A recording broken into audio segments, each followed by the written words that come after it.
On Monday, 4th November 2024, the Electoral Commission of Uganda commenced a nationwide exercise for identification and mapping of persons with disabilities on the National Voters Register. The exercise is part of the pre-election events conducted by the Electoral Commission in preparation of the 2026 general elections, and this will last until 13th November 2024. However, the community of people living with disabilities says the period granted for the exercise is inadequate given the numerous barriers they encounter daily.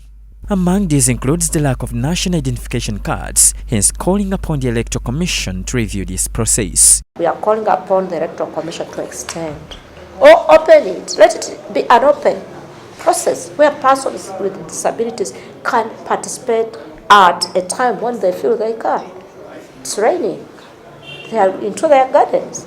They are doing their other works, and then sparing off time to go for this exercise within just 8 days is something which is very unreasonable. Speaking to the media in Kampala, the Democratic Party National Secretary for People with Disabilities, Maxensia Takirambule, revealed the gravest concern over the lack of preparedness and willingness by the Electoral Commission to facilitate meaningful participation of all people with disabilities in the electoral processes, saying flawed electoral processes yield flawed electoral outcomes. The Persons with Disability League of the Democratic Party, therefore, expresses its gravest concern over the lack of preparedness and willingness by the Electoral Commission to facilitate this meaningful participation of all persons with disabilities in the electoral processes.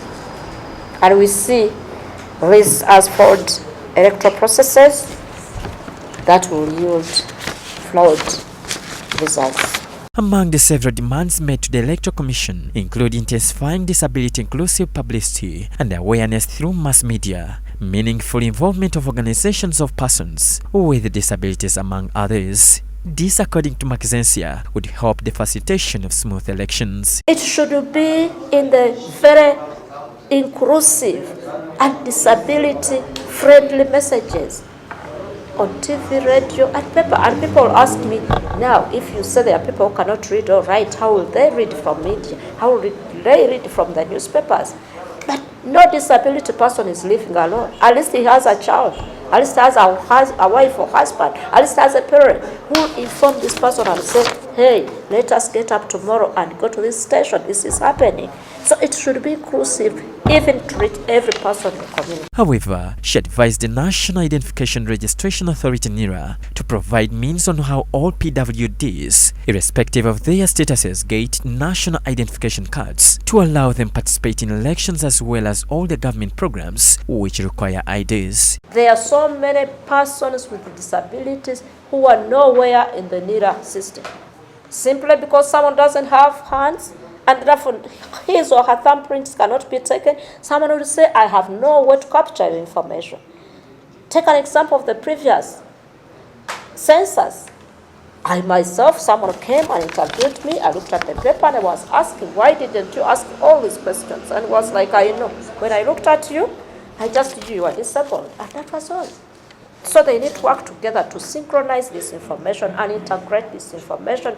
NIRA and Electoral Commission should work together to make sure that this message or information about us is consistent. Maureen Kalunji, a gender and disability advocate, expressed concern over the UBA statistics that placed disability at 3.4 million people in the country, saying this is likely to affect their participation in the forthcoming general elections. She called upon UBAs to liaise with the different organizations of people with disabilities to get accurate data. There's that need to work together, verify, get correct information about about persons with disabilities, and also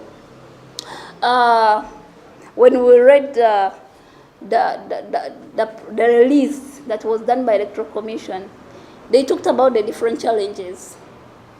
They anticipate, and we say, instead of just anticipating, why didn't you work with people with disabilities, different organizations, to give you solution on how you can handle this? Despite all this, Maxensia encouraged all persons with disabilities across the country to fully participate in the ongoing identification and mapping exercise. To the Democratic Party members out there and all persons with disability in this country, we are saying, get up and exercise your right to go and participate under this verification and mapping exercise. John Baptist Ahumza, Church of Uganda, Family TV News at 8.